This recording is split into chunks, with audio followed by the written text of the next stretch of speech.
Good evening, everyone, and welcome to another round of sound. This is the #1 Cochran Sports Showdown.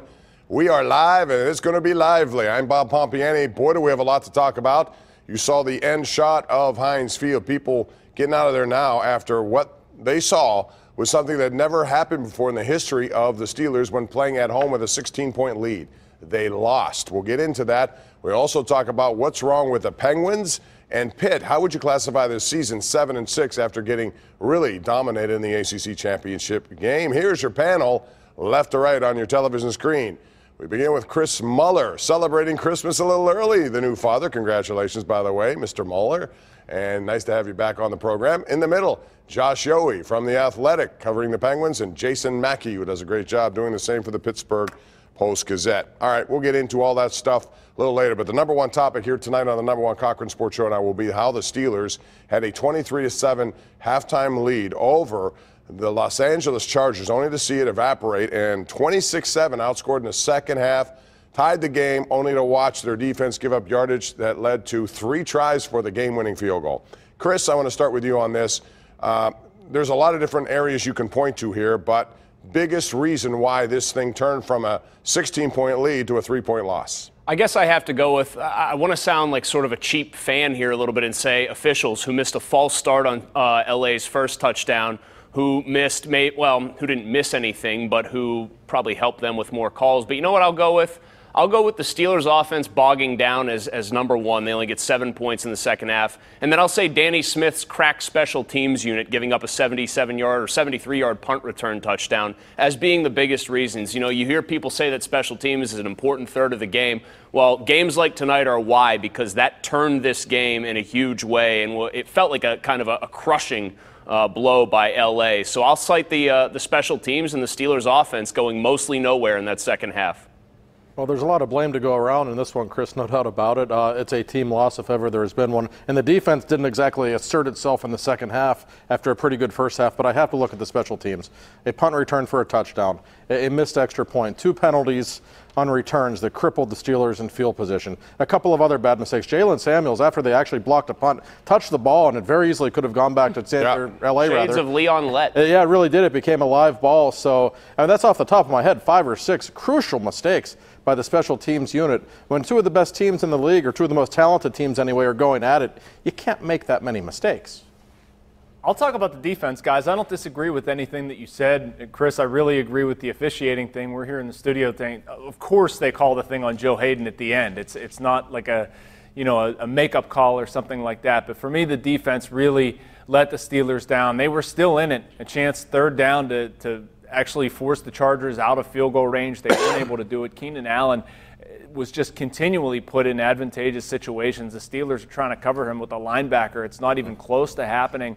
To me, the Steelers defense got completely out-schemed. And just as sort of an add-on here, if I switch over to the offense for a second, they're just not deep enough right now at wide receiver. Yes, Antonio Brown, Juju Smith-Schuster, I get it, but you're throwing passes to Darius Hayward-Bay in the end zone, Justin Hunter, James Washington, a complete flop. They need somebody else on the outside to step up. Well, let's talk also about the offense and the fact that Ben Roethlisberger had 2 plays that come to mind, and there were other miscues in this game, but he had a wide-open Justin Hunter that he missed.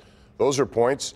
And he also threw an interception that were in scoring territory, Chris, so those are points. They all add up in the very end, and for as many big plays as he's made, 13 interceptions is quite a bit, especially when they're coming in scoring territory. Yeah, that one that he threw that took points off the board in the red zone, you hate seeing that is the bottom line here. It's just the worst possible place on the field to throw interceptions.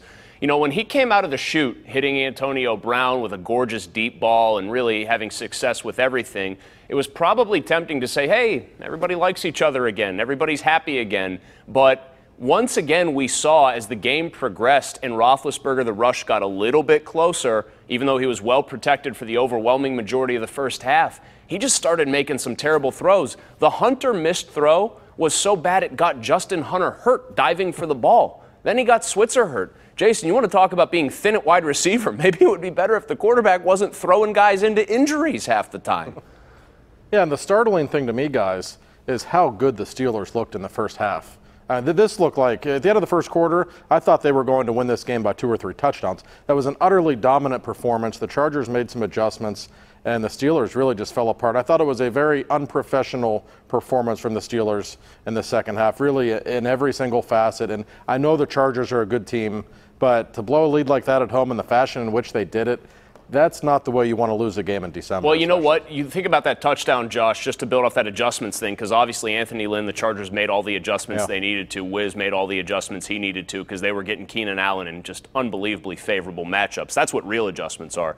It feels like that touchdown at the end of the half, Roethlisberger gets protected forever, hits Antonio Brown, kind of atones for that miss early, for a miss earlier, and you say to yourself, well, they're going to cruise in this game. And I think, unfortunately, the guys in that locker room probably felt the same way. We're up 16. We got these guys with just a crippling shot before the half. And then they came out and just felt like they could sleepwalk through, and they saw what happened against maybe the most balanced team of all these top teams in the AFC. Also, I want to talk about, they were dominant on both sides of the line in the first half. The second half, the Chargers had virtually no running game at all, Josh, in that first half. Their feature runner tonight only had 8 carries for 1 yard. Second half, they were blowing up the Steelers' defensive line and second level of defense. All of a sudden, there were gaping holes there. So I don't know what they did. I don't know what happened, but it changed dramatically. And did you think they got maybe too conservative on how they were attacking, or not attacking the way they did in the first half? I think that's conceivable, and I also think the Steelers' defense really started to wear down. They looked tired in the fourth quarter,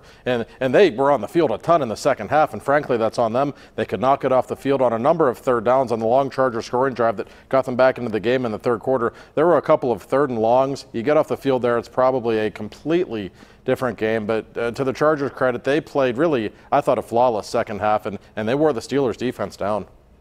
Well, we have a lot more to talk about, and we'll do that. I'm going to carry some of this over before we get to our next topic in the next segment. But before I do that, the venue is a critical part of every fan experience, and if you're a fan of luxury cars, you have to visit the all-new Audi Pittsburgh in the Strip District.